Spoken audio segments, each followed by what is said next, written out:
السلام علیکم ورحمۃ اللہ. کل کتنے ہیں یہاں اس وقت معتکفین؟ 18 کہ 17؟ ہاں، ایک رہ گئے تھے. تو یہاں زیادہ کراؤڈنگ تو نہیں ہو گئی یہاں 17 کی وجہ سے؟ یہ امیر صاحب کہاں ہیں ہمارے؟ جی ٹھیک ٹھاک ہے.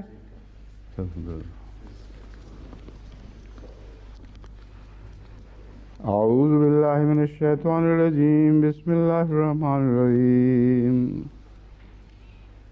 یوصیکم اللہ فی اولادکم للذکر مثل حظ الانثیین فإن کن نساء فوق اثنتین فلہن ثلثا ما ترک وإن كانت واحدة فلها النصف ولأبويه لكل واحد منهم السدس مما ترك إن كان له ولد وإن لم يكن له ولد وورثه أبواه فلأمه الثلث فإن كان له إخوة فلأمه السدس من بعد وصية يوصي بها أو دين.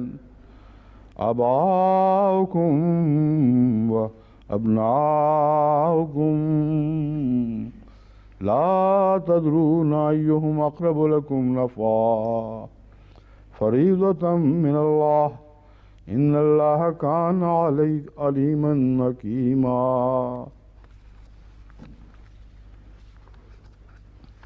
یہ جو آیت ہے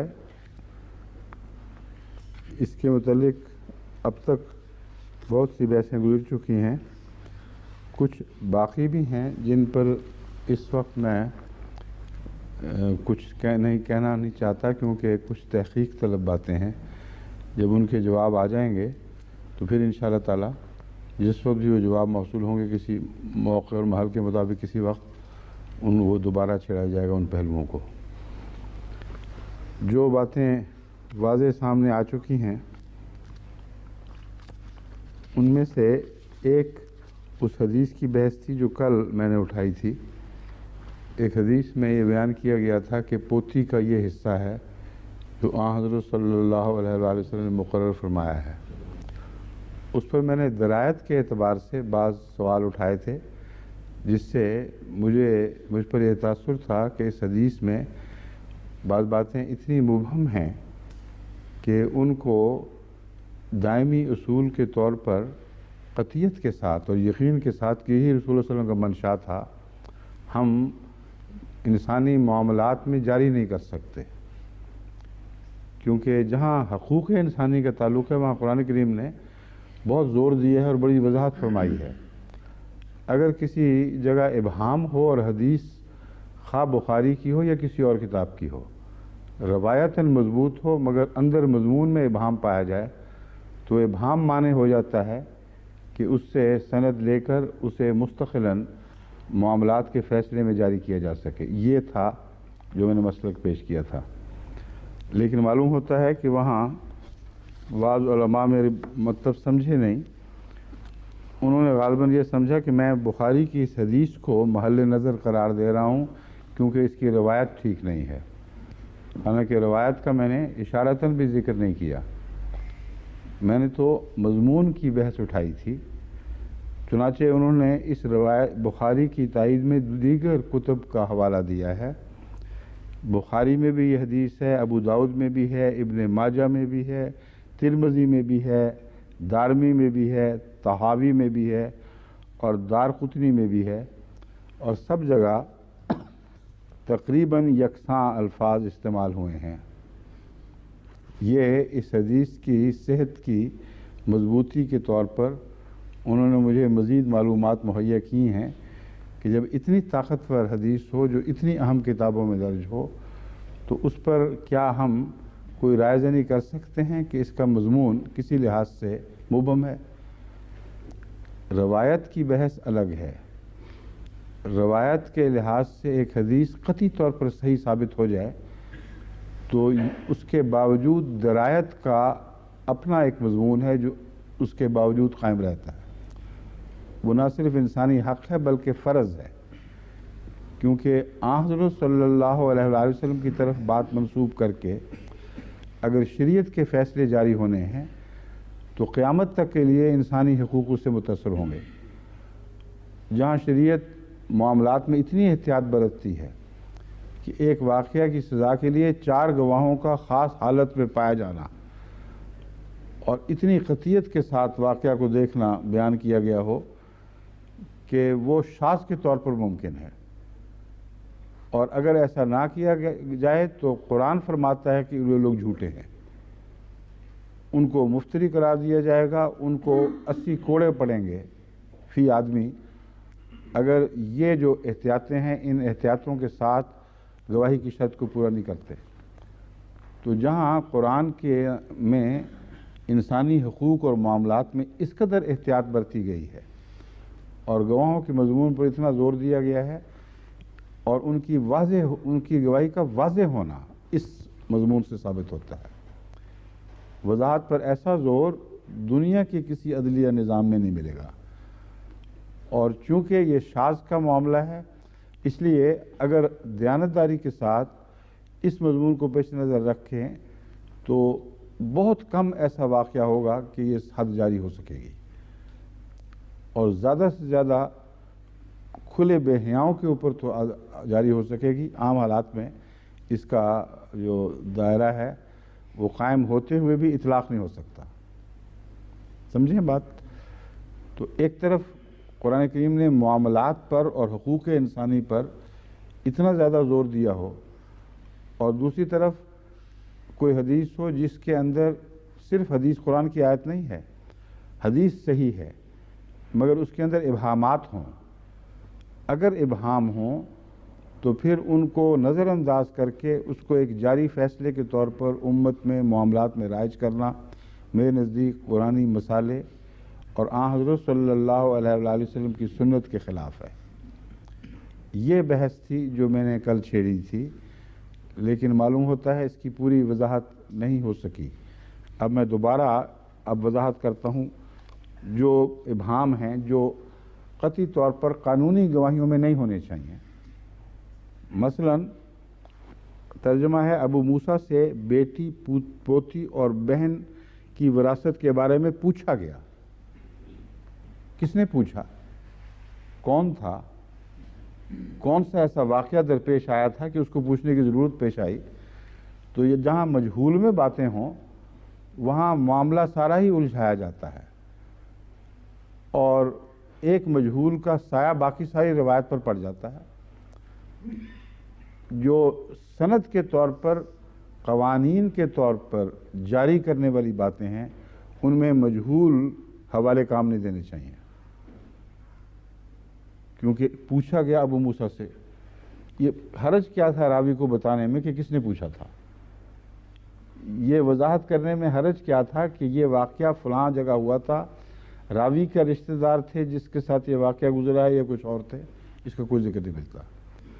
اور جن روایتوں کا ذکر فرمایا گیا ہے کہ ان حدیثوں میں ملتی ہیں ان میں سے ایک میں بھی یہ وضاحت نہیں، سب خالی ہیں اس سے. اس کا مطلب ہے جس سورس نے ایک جگہ بات پہنچائی اور حضرت امام بخاری نے روایت کے اصول کے مطابق راویوں کے اندر فردن کسی راوی میں بھی کوئی نقص نہ دیکھا تو صحیح میں قبول کر لیا.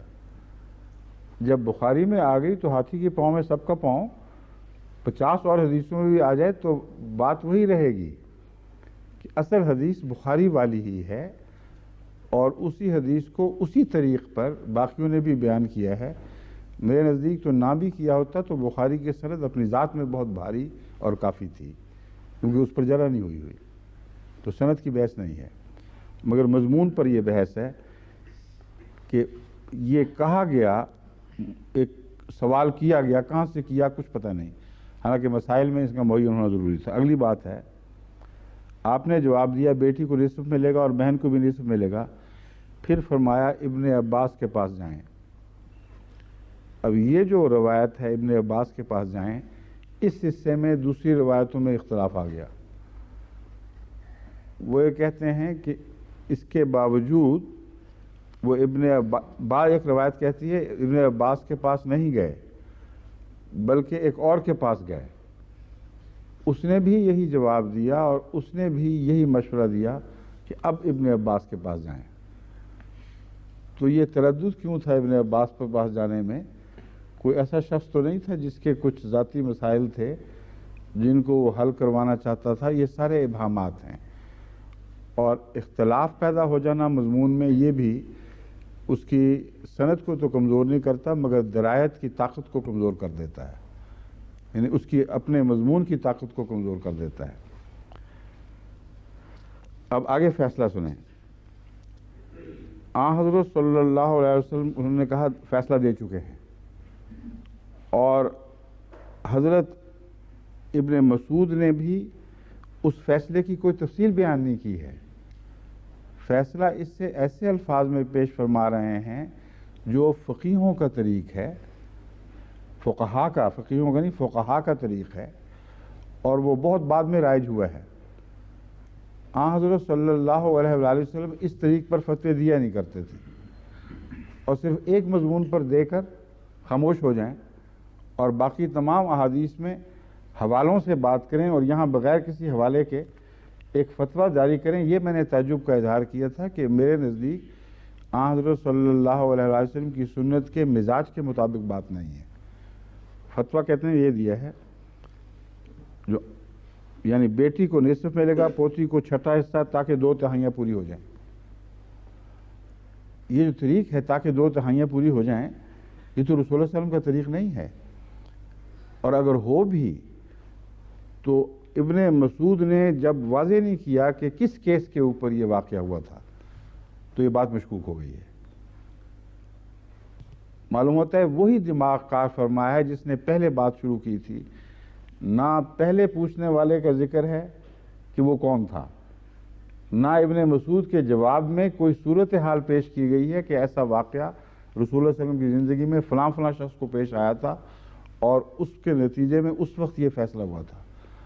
اگر یہ بات ہوتی تو یہ ایسی بات تھی جسے علماء حدیث چیک کر لیتے، اور بڑی جستجو کی ہے علماء نے، ان کو رستہ مل جاتا وہاں تک پہنچنے کا اور یہ کہنے کا کہ ایسا واقعہ تو ہوا ہی کوئی نہیں، اس لیے ہم کیسے مانیں۔ اگر ایسا ہوتا تو انہوں نے روایت کو رد ہی کر دینا تھا۔ معلوم ہوتا ہے ایک جگہ پہ پردہ ڈالا جا رہا ہے، آغاز ہی سے پردہ ڈالا جا رہا ہے، اس کے اگلے جواب میں بھی پردہ ڈالا گیا ہے، کوئی معین روایت ہی نہیں کی گئی۔ یہ دوسرا حصہ ہے درایت کا جس پر میں نے یہ سوال اٹھایا تھا، روایت پر میں نے کوئی بحث نہیں کی۔ تیسرا حصہ اور بھی اہم ہے، وہ یہ ہے کہ حضرت صلی اللہ علیہ وآلہ وسلم پوتی کا ذکر فرما رہے ہیں، کیا بغیر کسی واقعہ کے یوں ہی؟ اگر بغیر کسی واقعہ کے فرما رہے ہوتے تو پوتے کی بات کیوں نہ کی؟ پوتے کو کیوں چھوڑ دیا گیا؟ اور اگر واقعتاً مسئلے کی بات ہو رہی تھی کہ پوتا وارث ہوتا ہے تو پھر جو جواب دے رہے ہیں وہ قرآن کے مطابق نہیں ہو سکتا۔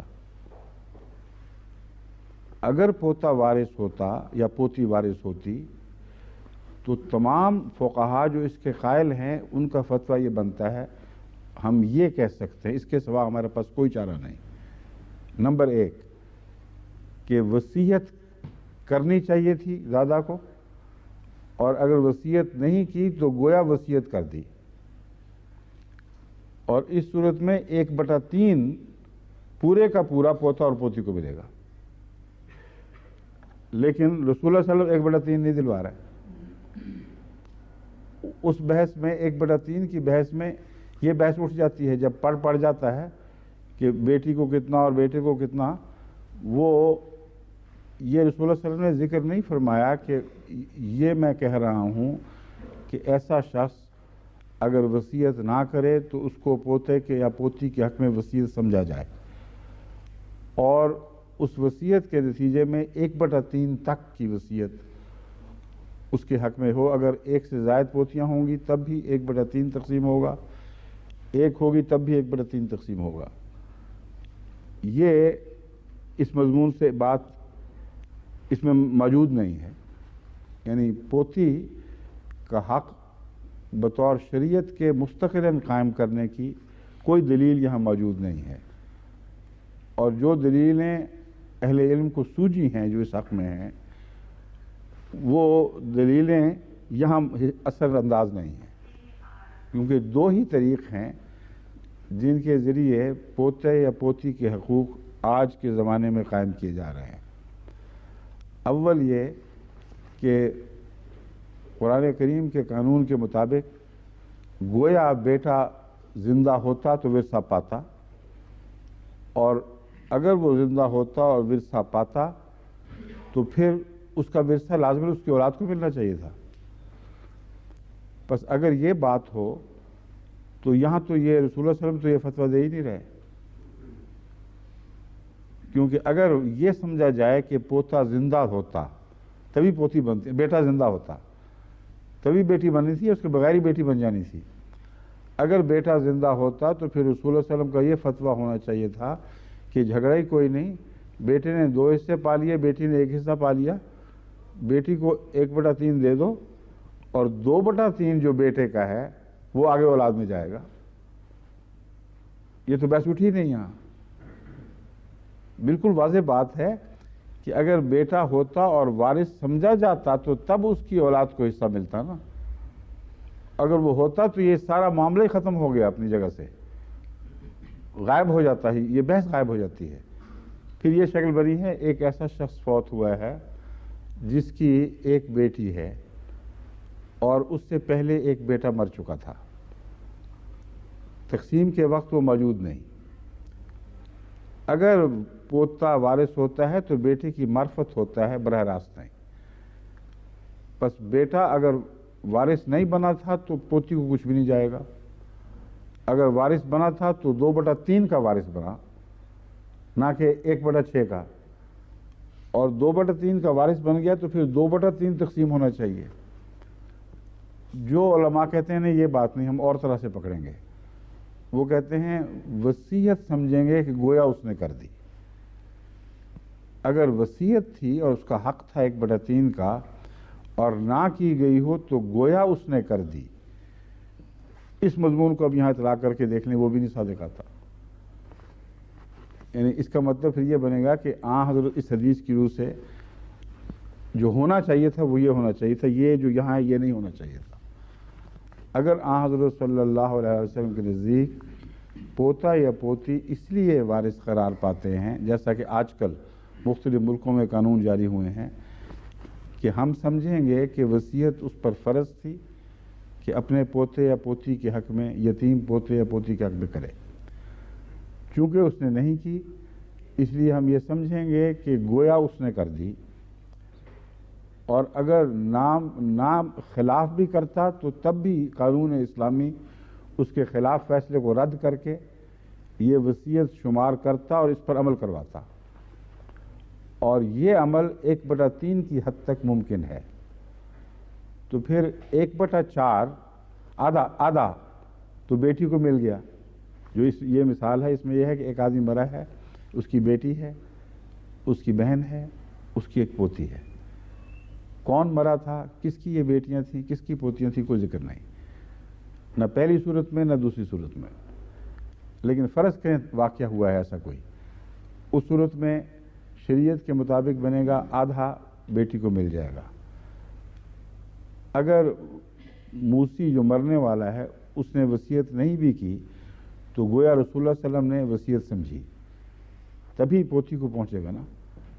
تو اگر وصیت سمجھی تو پھر 1/3 تک اس مال کی, نصف کے بعد جو بچتا ہے ٹوٹل کا 1/3 اس بچے ہوئے میں سے لے لیا جائے گا, وہ پوتی کو ملے گا.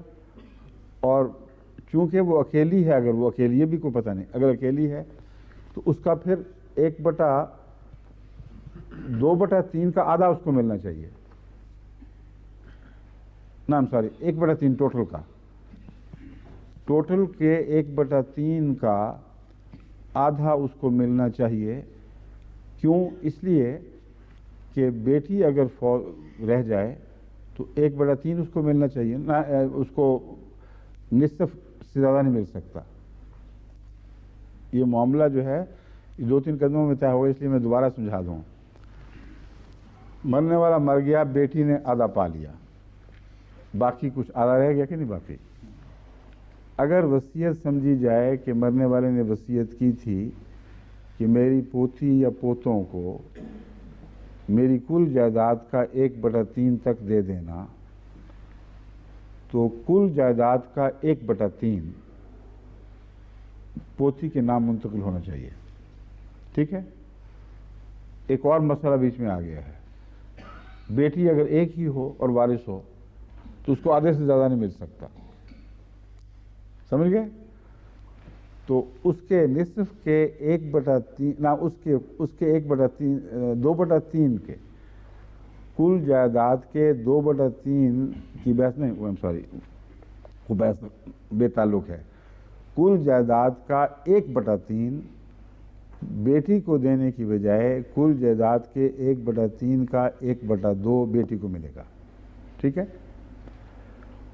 اور باقی اس کی بہن کو جائے گا جس کو پہلے آدھا مل چکا ہے. اس لیے کہ اس دفعہ وہ ورثہ اپنی بھتیجی سے پا رہی ہوگی. سمجھے کہ نہیں؟ کہ نہیں سمجھ؟ ڈاکٹر صاحب بتا دیں، ابھی آپ کی آنکھوں میں پوری ہوش نہیں آئی. آگے یہ سمجھ؟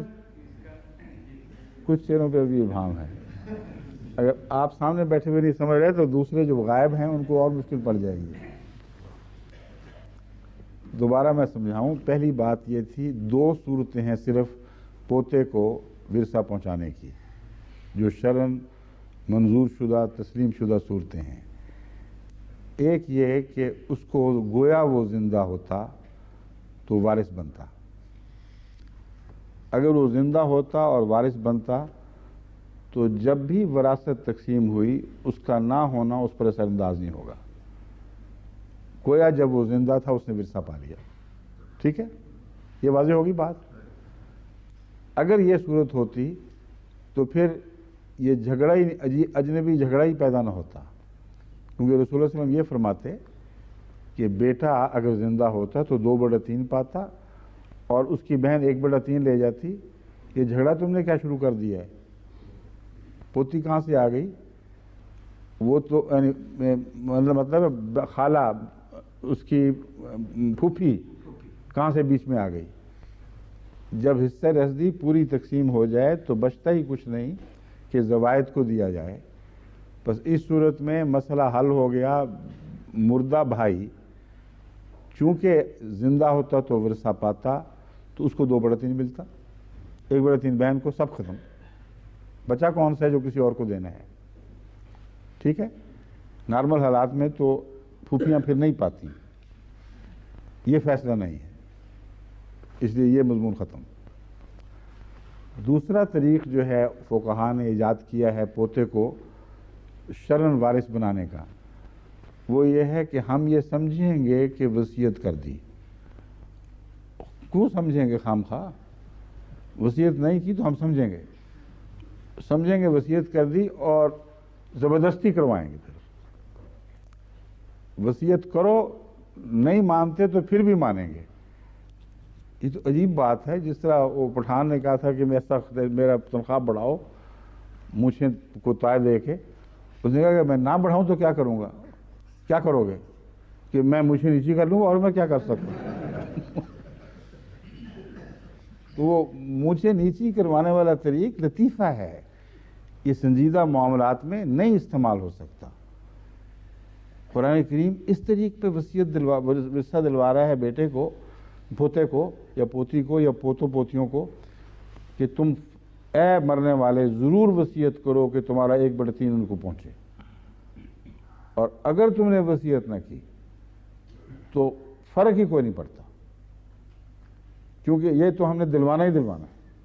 تو پھر وصیت کروانے کا کیا؟ جب فرق ہی کوئی نہیں پڑتا تو مطلب ہے قانون بنایا جا رہا ہے. سمجھ گئے بات؟ اب یہ اب رہ گیا ہمارے لیے شوشہ باقی کہ اس صورت میں پھر یہ مانا جائے گا کہ گویا رسول اللہ صلی اللہ علیہ وسلم نے آج کل کے علماء والا فتویٰ ذہن میں رکھ کر وصیت والے اس حق کو استعمال کیا، اور اس حق کو مرنے والے کو نہیں دیا بلکہ قانون کو دے دیا، مرنے والا کرے نہ کرے یہی سمجھا جائے گا کہ گویا وصیت کر دی۔ مگر اگر وصیت کی طرف رسول اللہ صلی اللہ علیہ وسلم کا ذہن جاتا تو یہ ضرور ذکر فرماتے، پوچھتے تو صحیح کہ کیا مرنے والے نے کوئی وصیت کی تھی، اور اگر نہیں پوچھا تو یہ بھی ایک ابہام ہے اس کا مطلب پھر رسول اللہ صلی اللہ علیہ وسلم کے علم میں واقعہ ہوگا کوئی، ورنہ پوچھتے استفسار فرماتے، اور پھر یہ کہتے ہاں مجھے علم ہے وصیت نہیں کی، مگر یہ سمجھا جائے گا کہ گویا اس نے وصیت کر دی، اس لیے 1/3 حد تک وہ کر سکتا تھا، وہ پوتی کو ملے گا۔ اب پوتی کو 1/3 پورا مل نہیں سکتا، کیونکہ وصیت کا دوسرا قانون یہی ہے کہ اگر ایک بیٹی کو چھوڑ کر جائے تو مرنے والے کی جائیداد کا نصف اس بیٹی کو ملے گا، اور باقی صرف اس صورت میں مل سکتا ہے اگر فقہا رد کے قائل ہوں، وہ یہ سمجھتے ہوں کہ جتنا معین حصہ قرآن نے کسی اور کو دلوایا ہے وہ دلوا کر باقی اس کی طرف لوٹ آئے گا، مگر نصف پکا ہے، اس میں تو کوئی شک ہی نہیں، نصف لازماً ملے گا۔ اور اگر کوئی معین وارث دوسرے قرآن نے ذکر فرمائے ہوں جو بقیہ آدھے کو بانٹ لیں تو پھر نصف سے زیادہ نہیں ملے گا۔ واضح ہوگی بات؟ اب اس نے 1/3 کی وصیت گویا کی، آدھا تو بہن کو مل چکا ہے، 1/3 باقی رہ گیا ہے، اس کا آدھا مل سکتا ہے اس کو صرف، اس حد تک تو بات ٹھیک کہ اس کو 1/6 ملے گا، کیوں جی؟ مگر باقی پھر اس لڑکی کے دادا کی بہن کو نہیں مل سکتا۔ یہ جو فرمایا گیا ہے یہ قرآن کے مسلمہ اصول کے خلاف، جس کے خلاف ایک بھی گواہی رسول اللہ علیہ وسلم کی نہیں ہے، یہ فتویٰ دیا جا رہا ہے، اس لیے اس ابہام کو کیسے دور کرو گے؟ واضح ہوگی بات؟ یہ کہتے ہیں کہ پھر حضرت ابن مسعود نے یہ فرمایا کہ رسول اللہ صلی اللہ علیہ وسلم نے تو یہ فیصلہ دیا تھا کہ 1/6 بیٹی اس کو دے دیا جائے پوتی کو، اور باقی اس کی بہن کو دے دیا جائے جو مرا ہے، مگر پوتی کو ورثہ منتقل ہو نہیں سکتا جب تک باپ اس کے باپ کے حق میں وصیت سمجھی جائے، اس کے بغیر ہو نہیں سکتا۔ اگر وصیت سمجھی جائے تو 1/3 سے زیادہ وصیت نہیں سمجھی جا سکتی، اس کا آدھا 1/6 ہے، یہاں 1/6 لکھا ہوا ہے، بالکل ٹھیک ہے، یہاں تک کوئی اعتراض والی بات نہیں، مگر جو 1/6 کے بعد جو بچتا ہے وہ اس کے دادا کی بہن کو نہیں مل سکتا، وہ اس کے ابا کی بہن کو مل سکتا ہے، بس جس کو نصف دیا گیا تھا اسی کی طرف لوٹے گا، دادا تک بات پہنچانے کا کوئی سیڑھی ہی نہیں لگی ہوئی، کوئی شریعت نے کہیں وہ سیڑھی مہیا ہی نہیں کی کہ دادا کی بہن تک ایک پوتی کا ورثہ پہنچا دیا جائے۔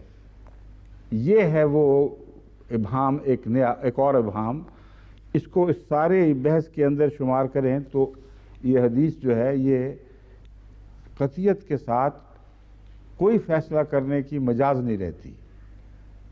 حدیث تب مجاز رہتی اگر رسول اللہ علیہ وسلم کا کوئی قطعی واضح بغیر ابہام کے فیصلہ ہمارے سامنے آئے تو لازماً جاری ہوگا، اور رسول اللہ علیہ وسلم ابہام والی بات فرمایا ہی نہیں کرتے تھے، تو معلوم ہوتا ہے جو بھی راوی ہیں انہوں نے جگہ جگہ پردے ڈالے ہوئے ہیں، اصل بات کھولی ہی نہیں ہوئی۔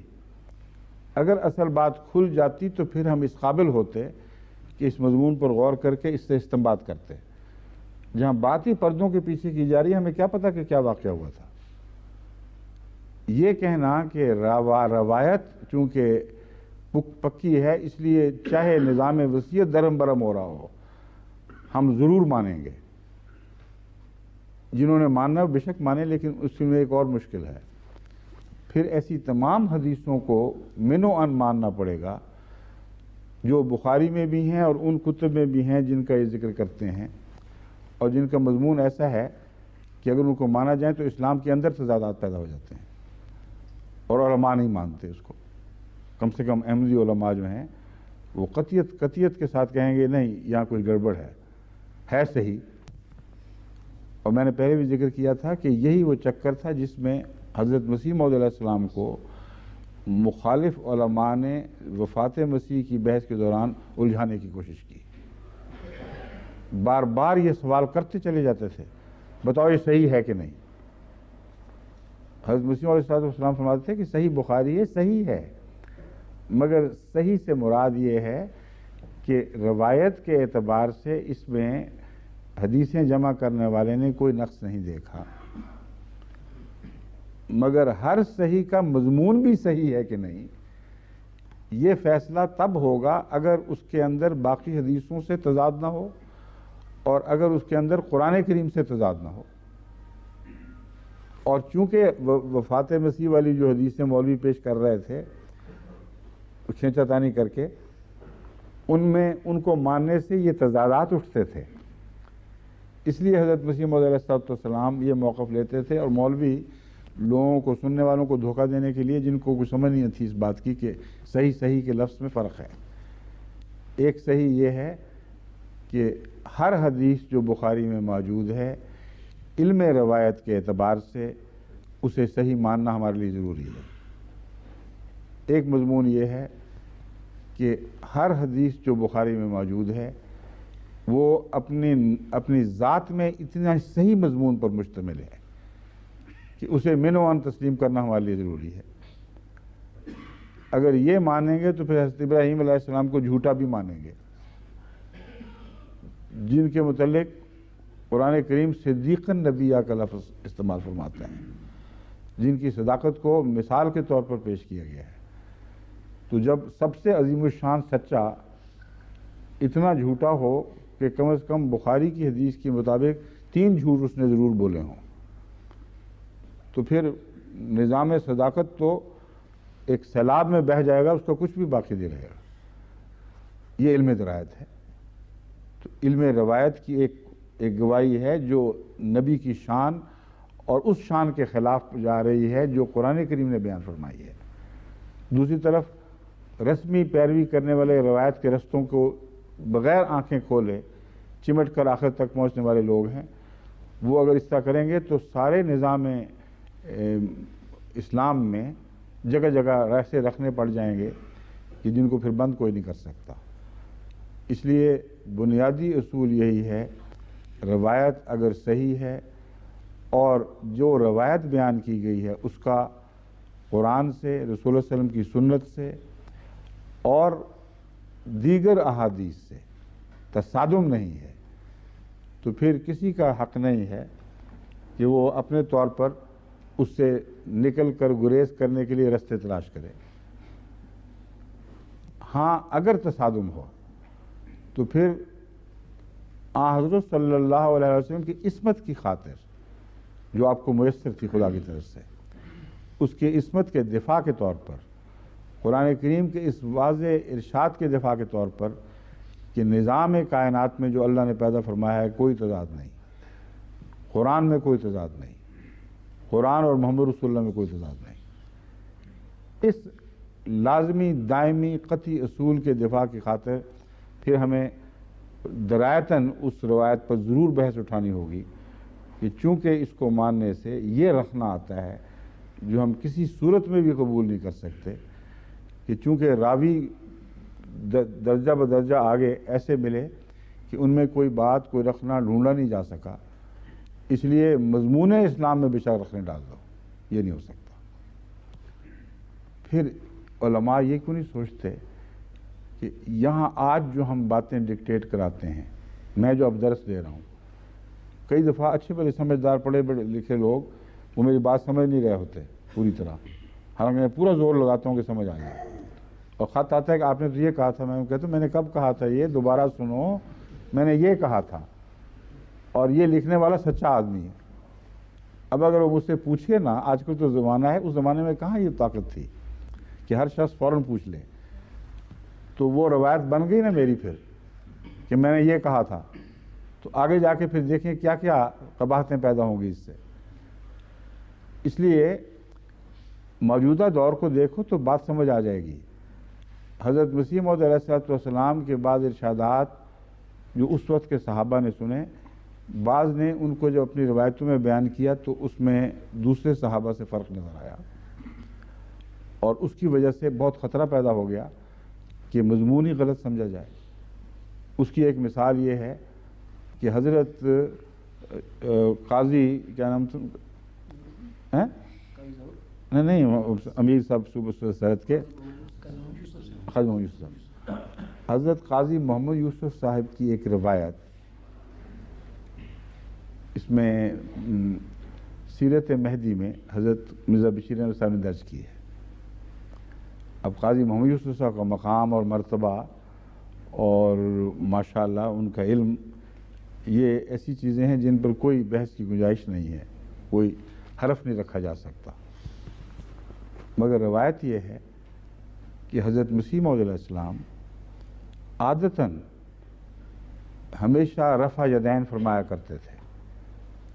رفع یدین کا مطلب یہ ہے کہ نماز پڑھتے وقت جب اللہ اکبر کہیں گے تو ساتھ اگلی حرکت سے پہلے ہاتھ اٹھا لیں گے، دوبارہ کھڑے ہوں گے پھر ہاتھ اٹھا لیں گے، سجدے سے اٹھیں گے تو پھر ہاتھ اٹھا لیں گے، یا سجدے نہیں شامل اس میں ہیں، وہ بھی شامل ہیں، ہر دفعہ ہاتھ اٹھائیں۔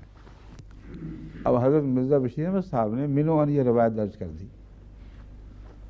اور یہاں ایک سوال کرنے والے نے مجھ سے سوال کیا کہ احمدی تو اپنے موقف سے ہی گویا ہٹ گئے ہیں، حضرت مسیح علیہ الصلوۃ والسلام تو یہ کیا کرتے تھے اور اب ہم کوئی بھی نہیں کرتے۔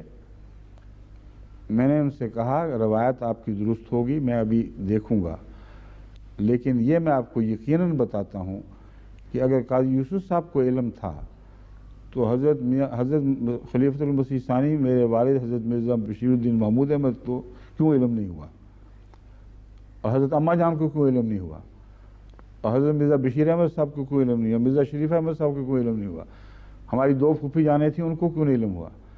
میں نے کہا میں نے تو آج تک ان میں سے کسی ایک کو بھی رفع یدین کرتے نہیں دیکھا، تو نعوذ باللہ وہ پہلی نسل ہی باغی ہو گئی۔ عقل کو کرو کچھ، یہ کیسے ہو سکتا ہے؟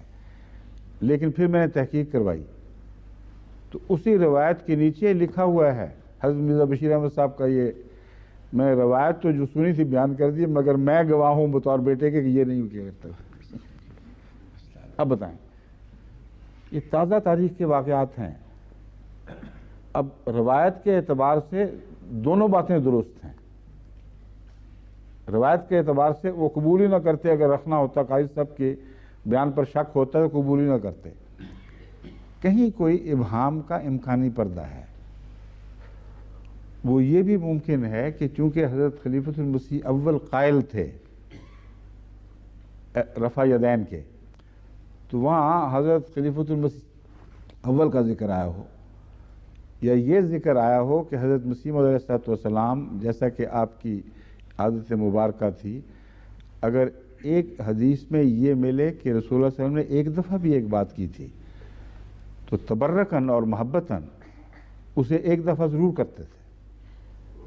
ہو سکتا ہے کہ حضرت مسیح موعود علیہ الصلوۃ والسلام نے ایک دفعہ یا کبھی کبھار، اس وجہ سے کہ حدیثوں میں تو پختگی کے ساتھ یہ بات ملتی ہے، اس لیے مجھے یہ بھی کر لینا چاہیے تاکہ سنت کا کوئی پہلو بھی ایسا نہ ہو، خواہ وہ عارضی ہی ہو جس پر میں نے عمل نہ کیا ہو، آپ نے کر لیا ہو، یہ روایت وہاں کسی نے بیان کی ہو اور آہستہ آہستہ وقت کے ساتھ بھول گئی ساری بات، کیونکہ یہ ابہام عمر کے لحاظ سے ہو جاتے ہیں، اور یہ اپنی طرف سے گویا کہ بیان کر دیا کہ ہمیشہ کرتے تھے، حالانکہ گھر میں جا کر آپ نے کب دیکھا تھا مسیح علیہ السلام کو نماز پڑھتے ہوئے، اور باہر کی نمازوں میں کرتے تھے تو سارے صحابہ گواہ ہوتے، تو نہ یہاں گواہی ملتی ہے نہ وہاں گواہی کا ان کو حق پہنچتا ہے، اور گواہی دے رہے ہیں، تو ظاہر ہے کہ کسی سے سنی ہے بات جو نہیں سمجھ سکے یا وہ بیان ٹھیک نہیں کر سکا اور وہ پختہ ذہن میں بات بیٹھ گئی ہے۔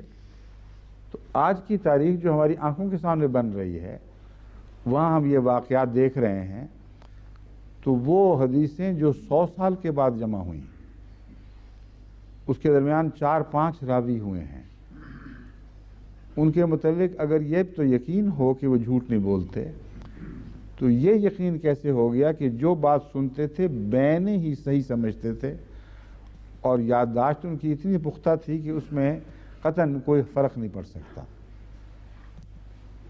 اور بیان کرنے والے نے کس وقت بیان کی، آیا اس کے بیان کی طرز میں واضح غیر واضح تو نہیں تھی، عمر کے تقاضے سے لفظ تلفظ بدل جاتے ہیں، منہ سے بات ٹھیک نہیں نکلتی، ڈکٹیشن میں دیتا ہوں، جب دوبارہ دیکھتا ہوں تو کئی جگہ نا کی بجائے ہاں لکھا ہوتا ہے، ہاں کی جگہ نا لکھا ہوتا ہے، جو آمنے سامنے بیٹھ کے لے رہا ہے ڈکٹیشن وہ غلطی کر رہا ہوتا ہے۔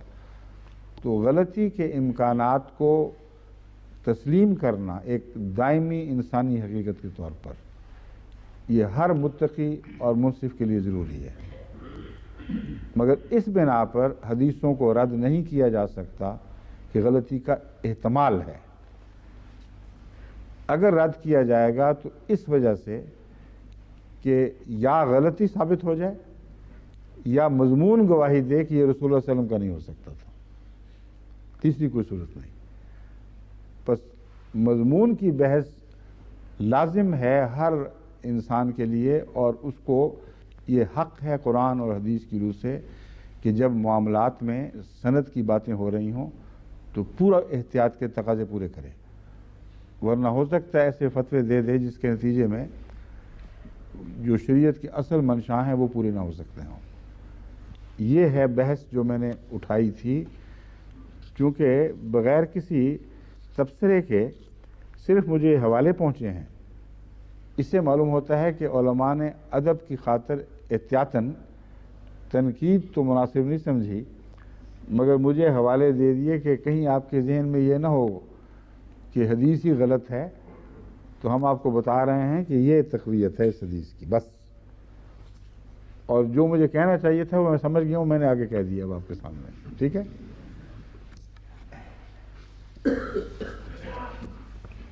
میں نے کہا تھا حضرت مسلم موعود رضی اللہ تعالیٰ عنہ کا بھی یہی موقف تھا کہ اولاد کے لیے 1 اور 2 کی نسبت ہے، نہ کہ سب کے لیے۔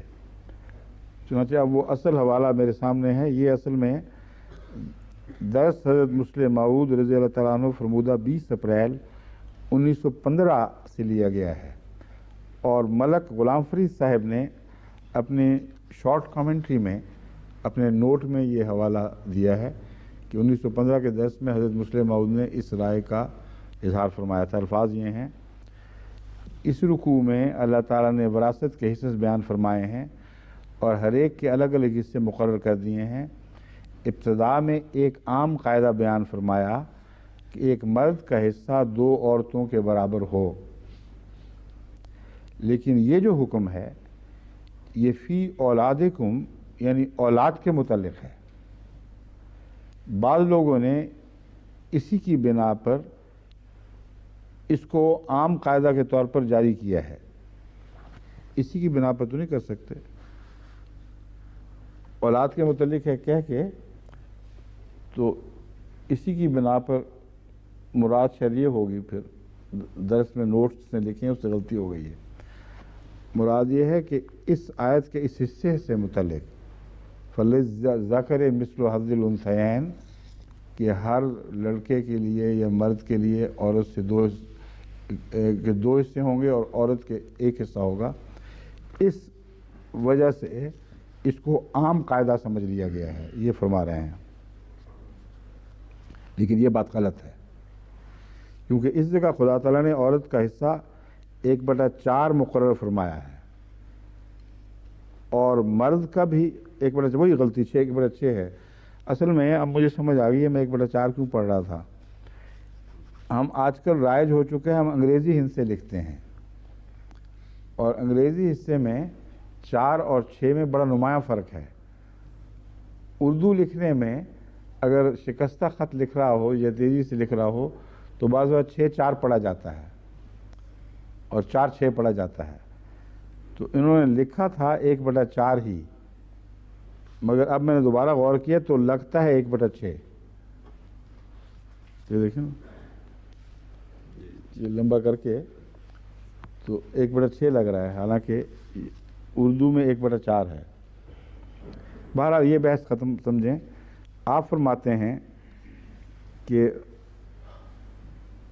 اس قاعدہ کو اولاد تک ہی محدود سمجھیں گے، دلیل دے کر ایک کہ ورنہ حصوں پہ یہ اثر پڑے گا، اس لیے اس قاعدہ کو اولاد تک ہی محدود سمجھیں گے۔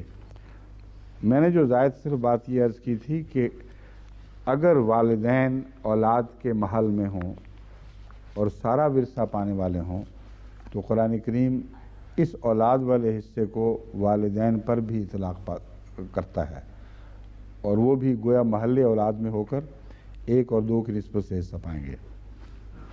اب اگلی آیت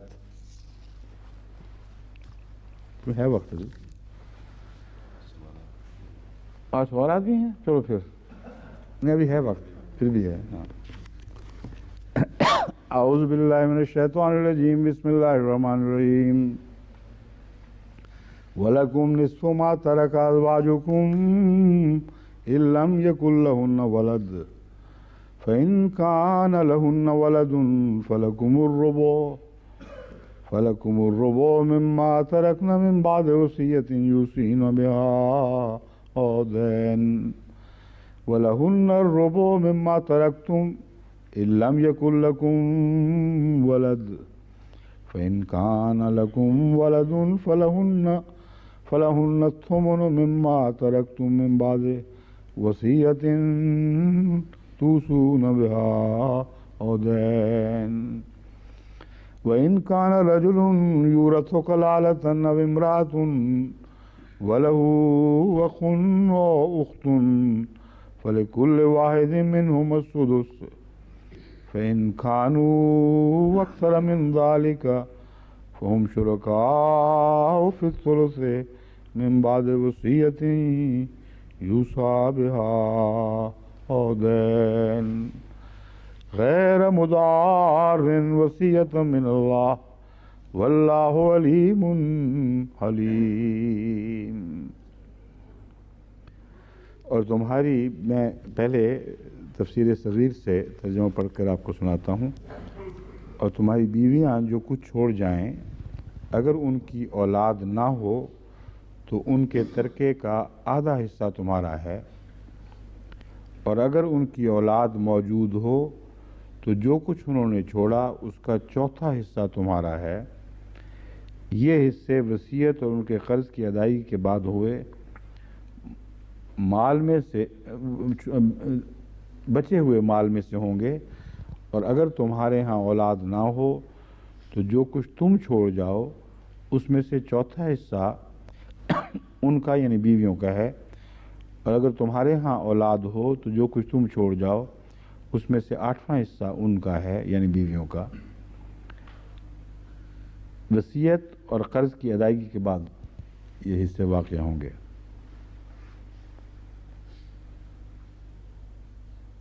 اور جس مرد یا عورت کا ورثہ تقسیم کیا جاتا ہے اور اس کا نہ باپ ہو نہ اولاد، اور اس کا کوئی بھائی یا بہن ہو تو ان میں سے ہر ایک کا چھٹا حصہ ہوگا، اور اگر وہ اس سے زیادہ ہوں تو وہ سب تیسرے حصے میں شریک ہوں گے۔ وصیت اور مرنے والے کے قرض کی ادائیگی کے بعد بچے ہوئے مال کے لحاظ سے ہوں گے، اور اس تقسیم میں کسی کو ضرر پہنچانا مقصود نہیں ہونا چاہیے، اور یہ اللہ کی طرف سے تمہیں حکم دیا جاتا ہے، اور اللہ خوب جاننے والا اور بردبار ہے۔ چونکہ وصیت کے مضامین میں الجھاؤ پایا جاتا ہے، اس لیے نہیں کہ قرآن کے اندر وصیت مبہم طور پر ہرگز نہیں، میں تو اس بات کا قائل ہوں کہ قرآن کریم اپنی ذات میں بھی کافی ہے اگر اس پر گہرا غور کیا جائے کہ وصیت کے تمام مسائل پر روشنی ڈال دے۔ احادیث کی مدد سے اس کو سمجھنے میں آسانی ملتی ہے، مگر وہ باتیں معلوم نہیں ہوتی جو قرآن میں ہیں ہی نہیں، کیونکہ رسول اللہ علیہ وسلم وحی کے سوا بات ہی نہیں کرتے تھے۔ اس لیے جب ہم وہ گوشے تلاش کرتے ہیں جن سے مزید وضاحتیں ملتی ہیں تو یہ وہی گوشے ہیں جو حدیث میں ملتے ہیں، اور اپنی محنت کی بجائے پکی پکائی روٹی ہمیں حضرت اقدس محمد رسول اللہ کے ہاتھوں سے مل جاتی ہے. اس لیے وہ حدیث کی بات کوئی نئی قرآن سے الگ بات نہیں ہے، یہ میں کہہ رہا ہوں. لازماً قرآن میں موجود ہے. بس اگر موجود ہے اور حدیثوں کے اختلاف کی وجہ سے یہ یقین نہیں رہا کہ رسول اللہ صلی اللہ علیہ وسلم نے یہی کہا تھا، تو آج اگر کوئی شخص دعا اور تقوی کے ساتھ قرآن پر غور کرے تو لازماً وصیت کے سارے پہلو اس پر روشن ہو سکتے ہیں. وہ اصول اس میں منضبط ہیں، واضح ہیں. یہ بحث ہے جس کے پیش نظر یہ ساری گفتگو جاری ہے. لیکن مجھے یاد آیا کہ بیٹی اور پوتی والی بات ابھی میں نے پوری نہیں کی تھی، ایک پہلو بھول گیا تھا. اس حدیث سے پوتے یا پوتی کے حق میں وصیت کے اصول کو اس لیے وصیت کا اصول اس لیے ڈھونڈا نہیں جا سکتا کہ یہ حدیث خاص حالات پر اطلاق پا رہی ہے. اگر کوئی ایسا شخص مر جائے جس کی ایک بیٹی ہو تو پھر کیا ہوگا، اور ایک پوتی ہو. اکثر مرنے والے اس طرح تو نہیں مرا کرتے. اکثر مرنے والے ایسے ہوتے ہیں کہ ان کے 2 یا 3 بیٹے بیٹیاں موجود ہیں اور پھر ایک مرا ہوا بیٹا بھی ہے جس کی آگے اولاد ہے. یہ حدیث اس کو پھر بھی کچھ نہیں پہنچاتی. سمجھیں آپ بات؟ یہ حدیث صرف اس صورت میں پوتے کا حق تقسیم کرے گی، اگر یہ پوتی کا حق تسلیم کیا جا رہا ہے، صرف اس صورت میں کرے گی کہ مرنے والا صرف بیٹی چھوڑ جائے. اگر بیٹا اور بیٹیاں ہوں یا بیٹے اور بیٹی ہو تو پھر کسی صورت میں بھی اس حدیث سے استنباط کرتے ہوئے کسی مرے ہوئے بیٹے کے بچوں کو آگے وصیت نہیں پہنچایا جا سکتا. اس لیے جو حدیث صرف ایک مخصوص صورت پر گفتگو کر رہی ہے، اس سے استنباط کہ تمام پوتے اور پوتی لازماً حصے دار ہوتے ہیں، کیا کرنا ممکن ہی نہیں ہے سوائے اس کے کہ کوئی بددیانتی سے ایسا کرے. بس اس حدیث کا دائرہ عمل مخصوص اور محدود ہے، اور اس سے عمومی استنباط پوتے کے حق میں کرنا عقلاً ممکن ہی نہیں ہے. یہ آخری بات میں نے کہنی تھی کہ بھول گیا تھا، میں واپس اس پہ آتا ہوں. یہ آیت یہ ہے وَلَكُمْ نِصْفُ مَا تَرَكَ أَزْوَاجُكُمْ. اگر کوئی شخص فوت ہو رہا ہو، فوت ہو جائے، تو اس کو تو مخاطب نہیں کیا گیا جو فوت ہو گیا ہے. اس کو پتہ ہی نہیں بیچارے کو کہ کیا کرنا ہے. اصل مراد یہ ہے سوسائٹی میں یہ اعلان کیا جا رہا ہے تاکہ ہر مرنے والا جانتا ہو کہ اس کے بعد کیا ہونا چاہیے، اور کوئی ایسی بات نہ کرے جو اس الہی تقسیم کے مخالفانہ بات ہو. کیونکہ اگر وہ کرے گا تو خدا کے حضور پکڑا جائے گا اور پھر ہو سکتا ہے غلط بات رائج ہو جائے، یعنی خدا نے حصہ نہ دیا ہو اور وہ دے دے. یہ احتمال موجود رہتا ہے کیونکہ مرنے والا اپنی جائیداد کا خود مالک ہے. اس لیے مخاطب کیا جا رہا ہے ان کو براہ راست، ورنہ مرنے کے بعد تو وہ فیصلہ کر ہی نہیں سکتا. وَلَكُمْ نِصْفُ مَا تَرَكَ أَزْوَاجُكُمْ. یہاں تک تو ٹھیک ہے. اگر بیوی مر جائے پھر تو مخاطب ہو سکتے ہیں تم اس کا نصف لے لینا، لیکن اگر تم مر جاؤ تو پھر مخاطب کیسے ہو سکتے ہو؟ اس لیے میں کہہ رہا ہوں کہ مراد یہاں معاشرہ ہے اور سارے معاشرے کو مخاطب کیا جا رہا ہے کہ یہ قوانین ہیں جو لازماً خدا کے احکامات ہیں، ان کو تمہیں جاری کرنا ہوگا، ان کی حفاظت کرنی ہوگی. وہ یہ ہیں کہ اگر بیویاں مرتی ہیں اور ان کے اولاد ہے تو پھر باپ کو چوتھا حصہ ملے گا، اس کے خاوند کو چوتھا حصہ ملے گا. اگر اولاد ہو تو خاوند کو چوتھا حصہ.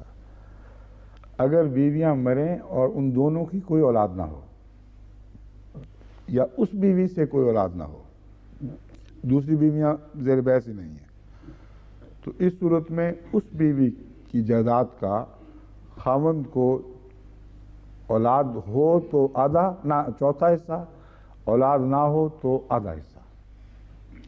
سمجھ گئے؟ باقی جو آدھا بچتا ہے اس کے میں ہمیں ڈھونڈنا پڑے گا کہ قرآن کریم نے اس بیوی کے کن کن رشتہ داروں کے لیے وہ امکانات کھلے چھوڑے ہیں، پھر ان کو تقسیم کیا جائے گا۔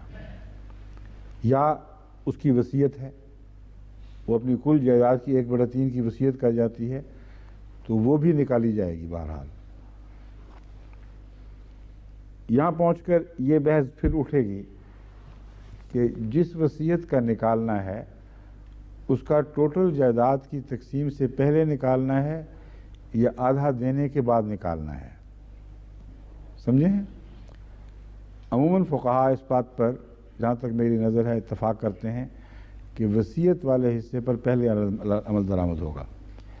اس صورت میں ٹوٹل جو بھی جائیداد بچتی ہے اس میں سے 1/3 اگر اس نے وصیت کی ہو تو وہ نکال لیا جائے گا۔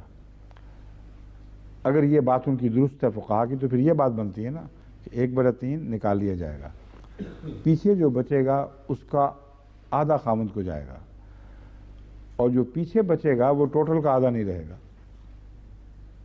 یہ نقص پیدا ہو جائے گا۔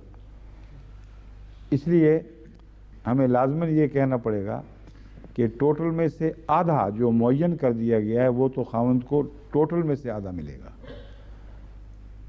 اور ٹوٹل میں سے 1/3 بقیہ نصف سے نکالا جائے گا۔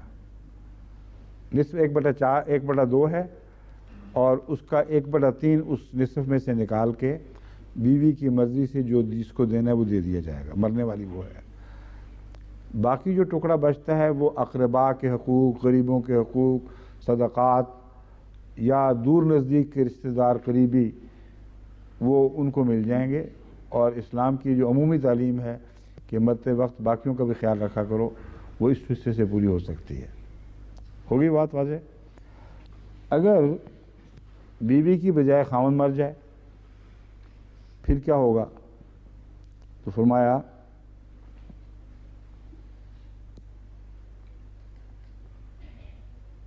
وَلَهُنَّ الرُّبُعُ مِمَّا تَرَكْتُمْ إِن لَّمْ يَكُن لَّكُمْ وَلَدٌ، کہ اگر تم مر جاؤ بیوی کی بجائے تو جو کچھ تم چھوڑو گے اگر تمہاری اولاد نہ ہو تو اس کا چوتھا حصہ بیوی کو ملے گا، اور اگر تمہاری اولاد ہو تو 8واں حصہ بیوی کو ملے گا۔ یہ جو تقسیم ہے خواہ ایک بیوی ہو خواہ زائد ہوں ان سب پہ برابر اطلاق پائے گی، سمجھے؟ اور پہلی صورت میں اگر ایک بیوی فوت ہوتی ہے اور ایک سے زائد بیویاں ہیں تو مرنے والی بیوی کا ملے گا خاوند کو، اور باقی بیویاں بھی اگر مر جائیں پہلے تو پھر ملے گا، ورنہ نہیں ملے گا، ورنہ وہ سب حصے دار ہوں گی۔ اور اگر بیوی پہلے مر جائے خاوند کے مرنے سے پہلے تو پھر اس کو کچھ نہیں مل سکتا۔ وہی دادا پوتے والا مسئلہ یہاں بھی اٹھ کھڑا ہوا، اور فقہاء اس کو مانتے ہیں۔ جو بیویاں پہلے فوت ہو جائیں تقسیم کے وقت ان کو بیک ڈیٹڈ حصہ نہیں دیا جاتا۔ اب ہمارے ہاں اسلامی فقہ میں بھی ایک طرف پوتے کی بات تو اٹھا دی گئی ہے مگر اس سے کسی سے کو چھیڑا نہیں گیا۔ حضرت مسلم موعود کی وقتاً فوقتاً 7 بیویاں ہوئیں ٹوٹل، جن کی اولاد ان میں سے ہر ایک میں سے کوئی نہ کوئی اولاد جاری ہے۔ جب حضرت مسلم موعود کی وفات ہوئی تو صرف 2 بیویاں زندہ تھیں، اور کسی نے بھی نہ اولاد نے یا کسی عالم نے یہ سوال اٹھایا کہ اگر بیویاں زندہ ہوتیں تو ان کو ملنا چاہیے تھا، اس لیے 8واں حصہ جو ہے اس میں 7 بیویوں کو برابر شامل کرو اور ان کی وساطت سے ان کی اولاد کو دو، اور باقی جو ہے وہ ان 2 میں تقسیم کرو۔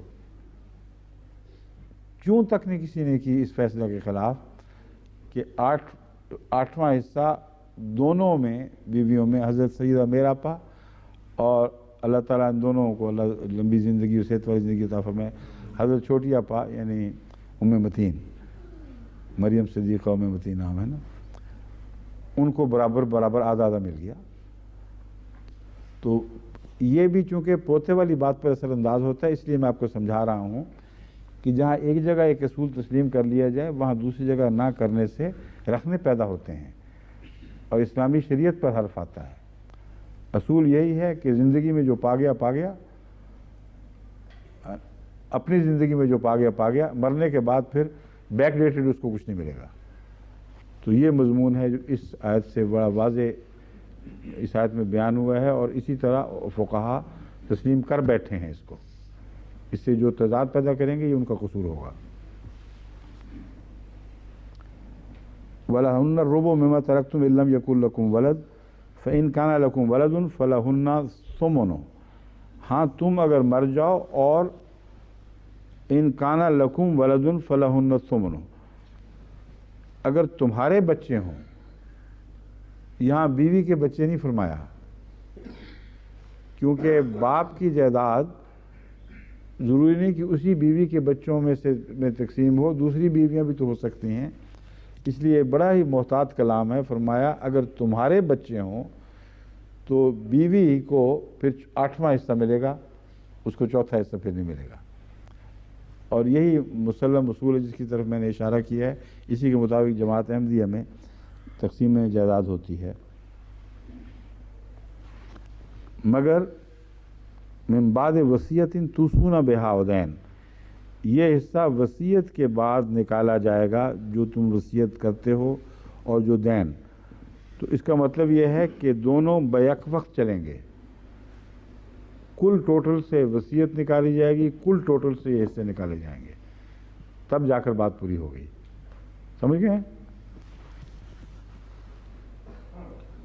وَإِن كَانَ رَجُلٌ يُورَثُ كَلَالَةً، آپ گھڑی بار بار دیکھ رہے ہیں، سوالات ہیں کچھ؟ ہاں؟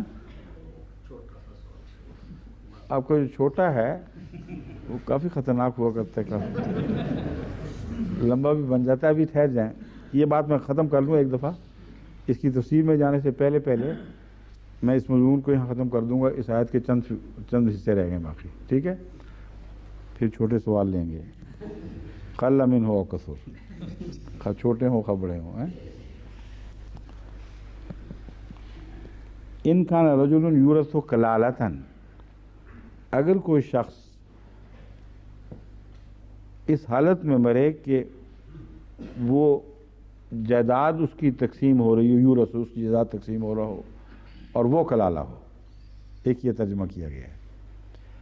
اور امام راضی نے ایک اور ترجمہ بھی عربی کے لحاظ سے امکاناً پیش کیا ہے، اس کی تائید میں ایک حدیث بھی پیش کی ہے۔ وہ یہ ہے کہ اگر کوئی ایسی حالت میں مرے کہ اس کا وارث کلالہ ہو، سمجھے ہیں؟ وارث کلالہ ہو کا مطلب یہ ہے کہ وہ خود کلالہ نہیں ہے بلکہ وارث موجود ہے اور وارث آگے کلالہ ہے۔ یہ اگر ترجمہ کیا جائے تو اس سے پھر بہت زیادہ الجھنیں پیدا ہو جائیں گی، اس لیے میرے نزدیک جو مسلمہ ترجمہ ہے صاف، جو اس آیت کے منطوق میں بالکل صاف دکھائی دے رہا ہے، اسی پر حصر رکھنا چاہیے۔ وہ یہ ہے کہ اگر کوئی شخص ایسا مرے یورث ہو، جس کی جائیداد تقسیم ہونی ہو، وَهُوَ کلالۃ، وہ مرنے والا کلالہ ہو، تو پھر اولاد نہیں ہے اور ماں باپ نہیں ہے۔ یہ بحث کہ کلالہ کون ہے، اس میں فقہا نے مختلف تفصیلی بحثیں اٹھائی ہیں، مگر جو بعد میں کل شاید بیان ہوں، مگر اس وقت میں آپ کو یہ بتاتا ہوں کہ یہ بات حضرت مسلم موعود کو بھی مسلم ہے، بعض اور ائمہ پہلے بھی قطعاً تسلیم کر چکے ہیں، میں بھی یہی ترجمہ تسلیم کرتا ہوں کہ کلالہ سے مراد یہ ہے جس کے نہ اوپر کا اصل وارث نہ نیچے کا اصل وارث۔ اوپر کا اصل وارث ماں باپ، نیچے کا اصل وارث اولاد، جس کے یہ دونوں نہ ہوں پھر جائیداد کیسے تقسیم ہوگی، یہ بحث ہے جو اب قرآن کریم نے اٹھائی ہے۔ اور اس بحث کو دو جگہ اٹھایا ہے، ایک یہاں اور ایک بعد میں سورت کے آخر پر، اور وہاں جب پہنچیں گے تو آپ کو سمجھ آئے گی کہ ان دونوں میں تقسیم میں فرق ہے۔ اس لیے یہ بحث بھی اٹھے گی کہ یہ تقسیم میں فرق کیوں ہے۔ کلالہ صرف یہ مراد نہیں کہ جس کے باپ اور ماں باپ یا بیٹے نہ ہوں، بلکہ اس کے جو ہیں وہ کون کون ہیں. وہ اگر صلبی رشتے سے بنتے ہیں کچھ تو ان کے حقوق زیادہ ہوں گے. اگر وہ نہ ہوں تو پھر ان سے پیچھے جو رشتہ دار بنتے ہیں ان کے حقوق اس سے آدھے ہو جائیں گے جو قریب تر ہیں. یہ وجہ ہے کہ قرآن کریم نے کلالہ کی تقسیم کے دو اصول پیش کیے ہیں، ایک یہاں اور ایک اس کلالہ کے جس کے قریب کے رشتے بھی موجود نہیں، نہ ماں باپ نہ اولاد نہ کوئی قریبی. تو پھر دور والوں میں کس طرح تقسیم ہوگی وہاں اس کا ذکر ہے. یہ انشاءاللہ باقی کل باتیں کریں گے پھر. ٹھیک ہے. اب سوال آپ کے پاس تو نہیں کوئی سوال؟ اب کوئی انور صاحب تشریف لائیں اس سوال کے لیے. کہاں؟ وہ دیکھیں مائکرو فون وہاں پہنچے. انور صاحب بھی ہمارے ماشاءاللہ پروفیشنل ہیں، بڑی نسل میں ہیں جیسا بعض بزرگ، تو چھوٹی نسل میں یہ ہے آہستہ آہستہ وہ مقام پیدا کر رہے ہیں.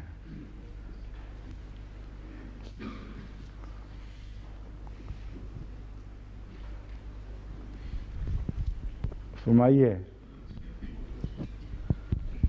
حضور، ایک شخص جو اپنی زندگی میں اپنی کل جائیداد کا حصہ اپنی وصیت ادا کر چکا ہو. ٹھیک. ایک بات، کیا وہ شخص اپنی اولاد کو اپنی زندگی میں اس اسلامی شریعت کی شرع جو مقرر ہے، اگر کسی بچے کو، بیٹے کو یا بیٹی کو اس شرع سے زیادہ دینا چاہے تو کیا اس میں حضور شریعت کا کوئی اختلاف ہوتا ہے اس چیز سے؟ وصیت ادا کر چکا ہو پوری، جی، جو باقی بچتا ہے ہاں جی، اس سے وہ اپنی اولاد میں تفریق کرنا چاہے. ٹھیک ہے. جی، یہ بحث جو ہے یہ میں بار بار پہلے ذکر کر چکا ہوں کہ یہ محل نظر بات ہے. بعض علماء کے نزدیک وہ وارث میں تفریق نہیں کر سکتا جبکہ غیر وارث کو دے سکتا ہے، اور غیر وارث کو بھی 1/3 کی حد تک، اس سے زیادہ نہیں. سمجھیں؟ جی. یعنی اگر اس کے 4 بچے ہیں، بیٹا بیٹی جو بھی ہوں، ان میں سے کسی ایک کو نہ زائد دے سکتا ہے نہ کسی ایک کو اس کے حق سے کلیتاً محروم کر سکتا ہے. یہ خیال ہے. لیکن بعض کے نزدیک یہ جو حق ہے، یہ بحث یہ وصیت کے معاملے میں ہے، زندگی میں تقسیم کے معاملے میں نہیں. زندگی میں اگر کوئی شخص دے دے تو اس پر یہ حرف نہیں اٹھایا جا سکتا کہ تم نے فلاں کو زیادہ دے دیا ہے. یہ جو بحث ہے یہ چونکہ بہت الجھی ہوئی ہے، اس لیے معین طور پر، حتمی طور پر ہر کیس کے معاملے میں کوئی ایسا فیصلہ نہیں دیا جا سکتا جو حاوی ہو. مثلا ایک شخص ہے جس کا ایک بچہ پیدا ہوا ہے جو بڑا ہو چکا ہے، 25-30 سال کا ہو چکا ہے، اس پر اس نے زندگی پر خرچ کیا ہے، اس کو اعلیٰ تعلیم دلوائی ہے، مہنگی سے مہنگی تعلیم دلوائی، اچھی اچھی چیزیں دیں، اس کی شادیوں پر بھی خرچ کیے، اور بعد میں چھوٹا بچہ پیدا ہوا ہے اور اس کے اوپر نہ وقت ہے، اس کو توفیق، نہ وقت تھا نہ توفیق تھی، اور ہو سکتا ہے حالات بھی کچھ بدل چکے ہوں. تو کیا یہ سوال اٹھے گا کہ مرنے کے بعد جو اس نے پہلے بچے کو دے دیا تھا وہ اس کی جائیداد میں سے منہا کیا جائے؟ کیونکہ ایک انسان اپنی اولاد میں برابر تقسیم کا ذمہ دار ہے. اگر یہ تسلیم کیا جائے تو پھر باپ کا یہ حق بھی نہیں ہے کہ کسی نافرمان اولاد کو وقتی طور پر خرچ دینا بند کر دے. اگر وہ خرچ دینا بند کرتا ہے اور وہی اس کی جائیداد ہو جو آمدن ہے اس کی، تو عملاً گویا اس نے تفریق کر دی. تو یہ معاملہ اتنا سیدھا نہیں ہے جس کو آپ ایک چھوٹا سا سوال کہہ رہے ہیں. اس میں بہت سے شاخسانے ہیں، بہت سی شاخیں ہیں، بہت سے گوشے ہیں جہاں فتوے جگہ جگہ کے لحاظ سے بدل سکتے ہیں. بالعموم یہ بات تو مسلم ہے کہ ہر انسان اپنی زندگی میں اپنے مال کو تقسیم کر سکتا ہے، لیکن اگر وہ تقسیم بدنیتی سے کرے اور شریعت اسلامی کے قوانین کو بدل دے یا ان کو توڑنے کی نیت سے بعضوں کو کچھ دے اور بعضوں کو نہ دے، تو اس کی بھی دو قسمیں ہوں گی۔ ایک یہ قسم ہے کہ وہ اپنی زندگی میں خرچ کرتا ہے مگر جائیداد کو تقسیم نہیں کرتا ناجائز۔ یہ صورت جو ہے اس میں امکانات ہیں کہ اس پر کوئی حرف نہ آئے اور اس کو پکڑا نہ جائے، کیونکہ ہمیں پتہ نہیں کہ عام روزمرہ کے اپنے حقوق کو استعمال کر رہا ہے یا اس کی نیت میں فرق ہے۔ لیکن جہاں جائیداد وہ تقسیم کر دیتا ہے وہاں یہ سوال اٹھ کھڑا ہوگا، اور کئی لوگوں نے اٹھایا ہے، اور اس ضمن میں ابھی بہت سا ابہام ہے۔ میرے نزدیک مزید جستجو کی ضرورت ہے۔ تیسری صورت ہے وصیت میں وہ فرق کر دے۔ اگر وصیت میں ایسے بچوں کے متعلق وہ فرق کرتا ہے جو قرآنی لحاظ سے حقدار ہیں، تو کیا اس کی یہ وصیت لاگو ہو جائے گی کہ نہیں ہوگی؟ یہ ایک الگ مسئلہ ہے، یہ ابھی میں نے چھیڑا نہیں، یہ پھر اٹھے گا، کیونکہ اس صورت میں اگر لاگو ہو جائے گی تو پھر فرق ہی کوئی نہیں پڑتا، کوئی شخص جو مرضی وصیت کر دے، اس کے مرنے کے بعد پھر وہ از خود بحال ہو جائے گی اصلی۔ بعض علماء کا یہ مسلک ہے، بعض کہتے ہیں وہ گناہ گار تو ہوگا، یعنی یہ کہا جا سکتا ہے، میں معین نہیں جانتا کہ کسی نے کہا ہے، مگر دوسری طرف سے یہ کہا جا سکتا ہے کہ گناہ گار تو ہوگا خدا کے نزدیک، لیکن چونکہ اپنی زندگی میں وہ وصیت کر چکا ہے اور جب وصیت کی تھی تو اپنے مال پر تصرف کا حق رکھتا تھا، اس لیے ایک گناہ گار کی غلط وصیت ہے، عمل ہوگا لیکن وہ سزا کمائے گا، ایک یہ بھی ہو سکتا ہے۔ تو یہ دونوں میں سے کون سا طریق رائج ہونا چاہیے، یہ بحث ابھی کھلی ہے۔ بعض لوگ کسی اولاد میں سے کسی ایک سے راضی ہوتے ہیں، باقیوں سے ناراض ہو جاتے ہیں، وہ باقیوں کو محروم کر دیتے ہیں۔ اب دیکھنا یہ بھی تو پڑے گا کہ کیا شرعی طور پر اس کے پاس ایسا جواز تھا کہ ناراضگی کی بنا اس قسم کی تھی کہ وہ ان کو واقعتاً محروم کر سکتا تھا۔ اگر اطاعت ماں باپ کی فرض ہے، اگر ماں باپ کے ساتھ احسان کا سلوک فرض ہے اور کوئی اولاد نہیں کرتی، تو یہ بحث اٹھے گی کہ کیا زندگی میں اگر وہ محروم کر سکتا ہے تو مرنے کے بعد بھی کر سکتا ہے کہ نہیں۔ تو یہ پیچیدہ معاملات ہیں، ان میں دو ٹوک جواب یہاں اس وقت نہیں دیا جا سکتا۔ میرے نزدیک تو ابھی ہمارے اہل علم کو اس پر مزید، ان سوالات پر مزید تحقیق کرنی چاہیے، اور تمام بنیادی حوالوں کو پیش نظر رکھ کر پھر مجلس افتاء کی معرفت اگر میرے پاس سوال آئے گا تو پھر میں جواب دوں گا۔ ٹھیک ہے جی، جزاک اللہ۔ جزاک اللہ۔ ہاں جی، اچھا رشید صاحب جی دوبارہ ماشاءاللہ ویلڈ کرنسی بن گئے ہیں، اب کہاں غائب رہے ہیں اتنی دیر رشید صاحب؟ ہیں کبھی بولے نہیں دیگر مجالس میں سوال جواب میں ادھر ادھر، پہلے تو کوئی مجلس گزرتی نہیں تھی جس میں آپ نے اب حصہ نہ لیا ہو، اب طبیعت خاموش ہو گئی ہے۔ کیا انٹرنیشنل مجلس ہو گئی ہے نا، اور لوگوں کو بھی موقع دینا چاہیے۔ اچھا یہ 10 انٹرنیشنل نہیں رہا۔ السلام علیکم حضور۔ پچھلے ہفتے کے درسوں کے دوران کوئی 3 چھوٹے چھوٹے میرے ذہن میں سوال ہیں، اگر حضور ان کے جواب ارشاد فرمائیں۔ حضور نے ذکر کیا تو گئی 10 منٹ میں 3 سوال ہو جانے ہیں اب۔ پہلا سوال تو آج کل جو موضوع ہے اس کے بارے میں ہے، ورثے کی تقسیم کے بارے میں۔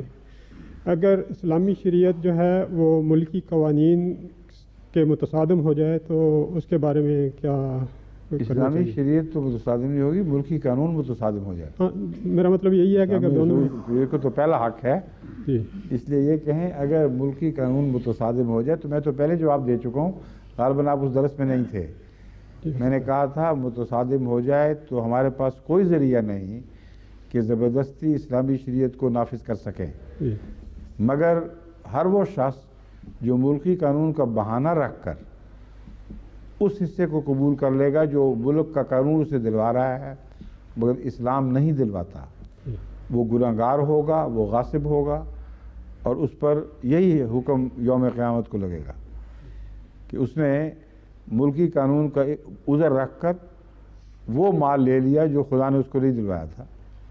میرے ذہن میں جو ہے نا وہ نہیں تھا، میرے ذہن میں یہ ہے کہ یہاں پہ وائف کو ہسبینڈ کی جو بھی ہوتا ہے اس کا آدھا دے دیتے ہیں ملکی کو قانون کے مطابق۔ میں یہی تو عرض کر رہا ہوں جی، اور کیا کہہ رہا ہوں، یہی میرے پیش نظر ہے۔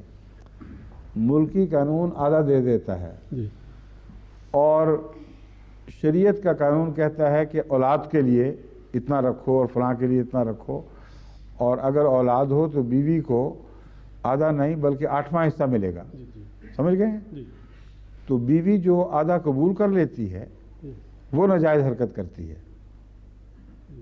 اسے قانوناً ہم روک نہیں سکتے، مگر اس کا فرض ہے کہ جب قانون اس کو اختیار دیتا ہے کہ اپنی مرضی سے اپنی جائیداد جس کو چاہے دے دے، اس کا فرض ہے کہ وارث ہوتے ہی اس جائیداد کو جو اسے اپنے حصے سے زیادہ قانون نے دلوائی ہے اسلامی قانون کے تابع سب میں تقسیم کر دے۔ سمجھ گئے؟ بالکل سمجھ گئے۔ ٹھیک۔ دوسرا سوال حضور نے ذکر کیا تھا حضرت اسماعیل کی پیدائش اور حضرت اسحاق کی پیدائش کے وقت جب خدا تعالیٰ کے میسنجرز پیغمبر جو ہیں وہ حضرت ابراہیم کے پاس تشریف لے گئے تو حضور نے کہا تھا کہ وہ دو مختلف واقعات تھے، ہو سکتا ہے تین آیتیں پیش کی تھیں جی جی جن میں میں نے یہ کہا تھا کہ میرا رجحان یہ ہے، میں مزید تحقیق کروں گا، کہ پہلی آیت جو ہے وہ حضرت اسحاق کی ولادت کے متعلق نہیں تھی بلکہ حضرت اسماعیل کی ولادت کے متعلق تھی۔ سوال میرے ذہن میں یہ اٹھا ہے کہ وہ پیغمبر جو تھے وہ دونوں دفعہ ہی وہ حضرت لوط کے پاس جا رہے تھے لے لے کے کہ اس جگہ حضرت لوط کا ذکر نہیں ہے پہلی آیت میں، بس یہی میں نے پتہ کرنا تھا۔ میں نے وہاں بتایا تھا، جی، اچھا نکالیں ابھی وہاں حضرت لوط کا ذکر نہیں، اگر ہوتا تو میں یہ کہتا ہی نا کہ یہ امکان ہے۔ جہاں تک مجھے یاد ہے یہ دیکھنے کے بعد بات کی تھی، مگر میں احتیاطاً ہو سکتا ہے صاف ہو گئی ہو، میں چیک کر لیتا ہوں۔ جی، تیسرا سوال بھی میں کر لوں اتنی دیر؟ نہیں، یہ چیک کر لیں پہلے۔ پہلی آیت ہے ذکر، پہلی آیت میں بھی دو آیتوں میں تو لوط کا ذکر واضح ہے، وہ تیسرا وہی تو میں بھی کہہ رہا ہوں۔ ہاں نکالیں۔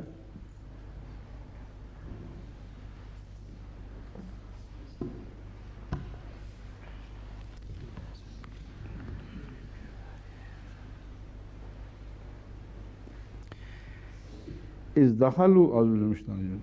دخلوا علیہ فقالوا سلاما قال انا منکم وجلون، یہ وہی آیت ہے جس کے متعلق میں نے کہا تھا کہ میرے نزدیک یہ حضرت اسماعیل والے خوشخبری پر اطلاق پاتی ہے۔ قالوا لا تعجل انا نبشرک بغلام علیم، بالکل ڈرو نہیں، ہم تمہیں ایک صاحب علم بیٹے کی خوشخبری دیتے ہیں۔ قال بشرتمونی علی ام مسنی الکبر فبما تبشرون، انہوں نے کہا کہ کیا تم مجھے خوشخبری دیتے ہو باوجود اس کے کہ مجھے بڑھاپے نے ڈھانپ لیا ہے، میں مغلوب ہو گیا ہوں بڑھاپے سے۔ قالوا بشرناک بالحق ولا تکن من القانتین، انہوں نے کہا کہ ہم تجھے حق کے ساتھ خوشخبری دے رہے ہیں، مایوسوں میں سے نہ ہو۔ قال ومن یقنط من رحمت ربہ، وہ کون ہے، کون ہو سکتا ہے جو اپنے رب کی رحمت سے مایوس ہو سوائے اس کے کہ وہ گمراہ ہو۔ قال فما خطبکم ایھا المرسلون، انہوں نے کہا اے مرسلون بھیجے ہوئے تمہارا آخری مقصد کیا ہے؟ یہاں آ گیا ذکر لوط کا، آپ تو کہتے نہیں ہیں، وہاں دیکھیں، نہیں یہاں تو آ گیا ہے، چونکہ وہاں میں نے پڑھ کے ختم کر دی تھی اس لیے میرے ذہن میں تھا کہ لوط نہیں، قوم المجرمین تک تھا، لیکن مجرمین کے بعد پھر لوط والی بات آ گئی ہے. اچھا کہ آپ نے سوال اٹھا دیا ورنہ یہ غلطی رہ جاتی. قال انا ارسلنا الی قوم مجرمین الا آل لوط انا لمنجوہم اجمعین الا امرأتہ قدرنا انہا لمن الغابرین فلما جاء آل لوط المرسلون. اب بات یہ اٹھتی ہے کہ یہ آل لوط کی طرف اگر وہی فرشتے پہلی دفعہ بھی آل لوط کی طرف آئے تھے تو دوسری دفعہ بھی آل لوط کی طرف آئے تھے تو پھر آل لوط کا سوال حضرت ابراہیم نے اگلی دفعہ بھی اٹھایا ہے کہ نہیں؟ سمجھے؟ دیکھیں نہیں حضرت ابراہیم نے اٹھایا ہے.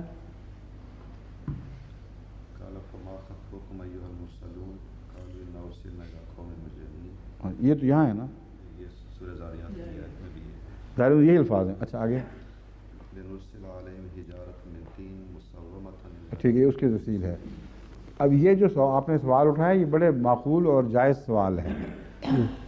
میں نے کیوں حضرت اسماعیل پر اس کو اطلاق کرنے کا امکان پیش کیا تھا؟ قطعیت سے تو نہیں کہا تھا، امکان پیش کیا تھا. اس کی وجہ یہ ہے کہ یہاں حضرت کسی بیوی کا ذکر نہیں، خوشخبری براہ راست حضرت ابراہیم کو دی جا رہی ہے. حضرت ابراہیم کہتے ہیں کہ میں بوڑھا ہو چکا ہوں. دوسری دو آیات میں حضرت سائرہ آتی ہیں اور وہ کہتی ہیں کہ میں تو بوڑھی ہو گئی ہوں اور خوشخبری ان کو دی جا رہی ہے. تو میں نے کہا تھا یہ جو سیناریو، یہ سارا جو منظر ہے یہ ظاہر کر رہا ہے کہ پہلی خوشخبری اور ہے اور باقی دو اور ہیں. باقی دو خوشخبریوں میں جس بیوی کے ساتھ سے بچہ پیدا ہونا تھا وہاں بیوی احتجاج کرتی ہے میں بوڑھی ہو گئی ہوں. اس خوشخبری میں بیوی احتجاج کوئی نہیں کر رہی اور وہاں ابراہیم نہیں کر رہا ہے. یہاں ابراہیم فرماتے ہیں ان فرشتوں سے کہ میں تو بوڑھا ہو چکا ہوں اور وہ کہتے ہیں نہیں اسی طرح ہے. تو کیا دوسری دفعہ وہ دو واقعات اسی طرح دوبارہ دہرائے گئے تھے اور اس دفعہ بیچ میں بیوی آ گئی تھی اور بیوی کو کہا گیا کہ تم ہو اور اس نے عذر پیش کیا کہ میں تو بوڑھی ہو گئی ہوں؟ یہ جو ساری تفصیل ہے یہ بتا رہی ہے کہ دراصل یعنی میرے نزدیک یہاں ابراہیم کا بیٹا ہے جو سائرہ کا بیٹا نہیں ہے. اس لیے ابراہیم نے اپنا عذر پیش کیا ہے اور بیوی جوان تھی وہ، اس لیے وہ یہ کہہ ہی نہیں سکتی تھی کہ میں بوڑھی ہو گئی ہوں. جس سے حضرت اسماعیل پیدا ہوئے ہیں وہ نسبتاً چھوٹی عمر کی تھیں. اور تیسری بات یہ ہے کہ وہ اصل مالکہ گھر کی تو حضرت سائرہ تھیں. ان کے ہوتے ہوئے ان کو ویسے بھی ضرورت نہیں ہونی تھی کہ وہ آ کے کہیں اچھا یہ میری وجہ سے بدن سے ہونا ہے. تو وہاں مبہم رکھا گیا ہے، کھلا مضمون ہے کہ ابراہیم کو خوشخبری ہے ایک بیٹے کی. وہاں دوسری بیوی کا ذکر ہی کوئی نہیں، ابراہیم اپنا عذر پیش کرتے ہیں. اس دائرے میں تو مجھے اس میں کوئی تضاد کوئی ایسا الجھن دکھائی نہیں دیتی کہ اس واقعہ کو حضرت اسماعیل پر چسپاں کیا جائے اور بعد کے دو واقعات کو حضرت اسحاق پر چسپاں کیا جائے. اس بات کا میں جواب پہلے دے چکا ہوں کہ ایک ہی قسم کی خوشخبری دو تین طریق پر انبیاء کو یا دوسروں کو دی جاتی ہے. تو میں نے کہا حضرت مریم کا معاملہ دیکھ لو، وہاں خدا تعالیٰ خود فرما رہا ہے کہ کبھی رویا میں یہ خوشخبری ہوئی، کبھی متمثل ہو کے اس نے یہ خوشخبری دی اور ایک ہی خوشخبری بار بار آتی ہے اور مختلف رنگ میں آتی ہے. نہیں ضرور اس کی تو مجھے بالکل سمجھ آ گئی. جی صرف اب یہ بحث اٹھتی ہے لوط کے بارے میں کہ لوط کے بارے میں کیا وہ یہاں سے سیدھا لوط کو کی قوم کو جا کے ہلاک کر چکے تھے یا نہیں کر چکے تھے. جی اب یہ سوال جو ہے وہ تینوں آیات کی دفعہ اٹھتا ہے، سمجھے نا؟ جی اس لیے ایک اور سیناریو بن رہا ہے، میں اس کی طرف بتانا چاہتا ہوں، آپ کو سوال کی ضرورت نہیں. جی اچھی بات. وہ یہ ہے کہ اگر ان دو واقعات کو بھی ایک ہی واقعہ سمجھا جائے اور ان تمام اس واقعہ کو بھی وہی ایک واقعہ سمجھا جائے تو پھر تین واقعات نہیں بلکہ ایک واقعہ ہے جس کا بیان مختلف ہے. یہ شکل بنے گی. سمجھیں؟ جی مگر اس آیت کا ان دو آیات سے بیان کا اختلاف اتنا واضح اور نمایاں ہے کہ یہ بظاہر دل نہیں مانتا کہ یہ دونوں ایک ہی واقعہ کے دو بیانات ہیں. سمجھے ہیں نا؟ یہ آیت پھر بھی ان دو آیت کے مزاج سے الگ ہے. اس لیے یہ سوال تو ہو سکتا ہے کہ وہ دو واقعات نہ ہو، ایک ہی واقعہ ہو، اور جس میں حضرت سائرہ کو خوشخبری دی گئی ہے، اور ان کی طرز عمل، جواب دینا اور دوسری باتیں وہ اس فرق کو الگ الگ کر دیتی ہیں. یعنی وہ ایک ہی واقعہ کی دو توجیہات، دو طرز بیان کی صورت میں قبول کرنی پڑیں گی. اگر یہ واقعہ الگ ہے، جیسا کہ میں کہہ رہا ہوں احتمال یا امکان ہے، تو پھر لوط والی بات اس میں بھی کیوں آ گئی؟ کیا اس کے بعد انہوں نے لوط کی قوم کو ہلاک نہیں کر دیا تھا، یا ہلاکت کی خوشخبری نہیں پہنچائی تھی کہ دوسری دفعہ پھر جب آتے ہیں پھر وہی لوط والی بات چھڑ جاتی ہے؟ تو اس کا یہ صرف ایک امکان ہے جو میں سمجھتا ہوں کہ قرین قیاس ہے، خواہ نسبتاً دور کا ہو. وہ یہ ہے کہ بلکہ میں سمجھ دور کا بھی نہیں، جو ہلاکت کی پیشگوئیاں ہوتی ہیں وہ آنن فانن فوراً پوری نہیں ہوا کرتی، بلکہ وقت لیتی ہیں. حالات تیار ہو رہے ہوتے ہیں، اور بعض دفعہ ایک پیشگوئی ہلاکت کی ہوئی ہے، وہ 10 سال کے بعد، 20 سال کے بعد پوری ہو جاتی ہے. آنن فانن اسی وقت تو نہیں ہو جایا کرتی. اس لیے یہ بعید نہیں ہے، یعنی بعید از عقل نہیں کہنا چاہیے اس کو، کہ پہلی دفعہ جب حضرت اسماعیل کی خوشخبری لے کر آئے ہیں تو ابراہیم ہی مخاطب ہیں، کوئی بیوی دوسری بیچ میں آتی نہیں. ابراہیم اپنے متعلق بڑھاپے کی بات کرتے ہیں، دوسری 2 دفعہ نہیں کرتے. تو پتہ چلا کہ یہ بات پہلے گزر چکی اور ختم ہو چکی ہے. اس وقت جو ہے لوط کی طرف جانا ان کا وہ ہو گیا ہوگا، پیغام دیا ہوگا، مگر ابھی واقعہ نہیں ہوا، یا فوراً نہیں گئے. یہ زیادہ قرین قیاس ہے. وہ انہوں نے کہا کہ ہم جو فرشتے نازل ہو رہے ہیں اس علاقے میں، تو ایک قوم کی تباہی کے دن قریب آ گئے ہیں، ان کے متعلق متنبع کرنا ہمارا فرض ہے. ارسلنا الی قوم لوط میں جو حضرت ابراہیم کو تنبیہ کی گئی ہے، اس سے پہلے مجرمین کا لفظ بھی آتا ہے، جس کا مطلب ہے کہ یہ مضمون ابراہیم کی مجرم قوم پر بھی اطلاق پائے گا اور لوط کی مجرم قوم پر بھی اطلاق پائے گا. اس وسیع معنوں میں ہم سمجھتے ہیں کہ یہ ہو سکتا ہے کہ حضرت ابراہیم کی دفعہ لوط کا ذکر تو کیا ہو، مگر وہ زائد ذکر کیا ہو. قوم مجرمین میں حضرت ابراہیم کی اپنی مجرم قوم کی ہلاکت کی تو خبر ہے، اور لوط کی بھی ہے. ایک حصہ پورا ہو گیا ہے، دوبارہ پھر آتے ہیں. تو پھر حضرت ابراہیم پوچھا اب کیا ارادہ ہے پھر؟ کیوں؟ فرمائیں. وہ 2 بشارتیں تو پکی ہیں، مگر وہ نکالیں الفاظ. صرف یہ بحث نہیں ہو رہی کہ 2 بشارتیں نہیں ہیں، یہ ہو رہی ہے کہ یہ جو نزول فضیلوں کا نزول ہے یہ الگ الگ بشارتوں کے متعلق ہے یا ایک ہی بشارت کی طرز بیان میں فرق ہے. یہ بحث ہے. زاریات میں ہے یا صافات میں؟ کہاں ہے؟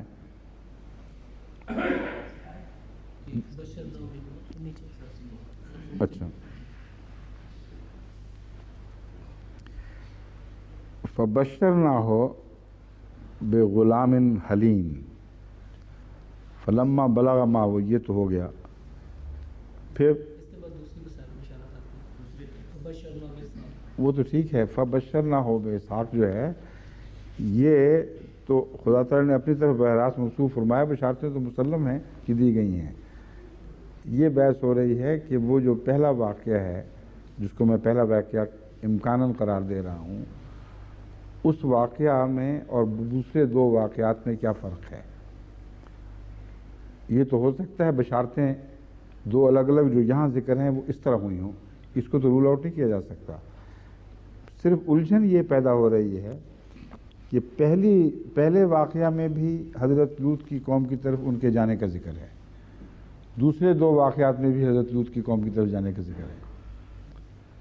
اگر یہ 2 الگ الگ واقعات تھے تو حضرت ابراہیم نے پھر دوسری دفعہ کیوں سوال کیا؟ جواب تو مل ہی چکا تھا۔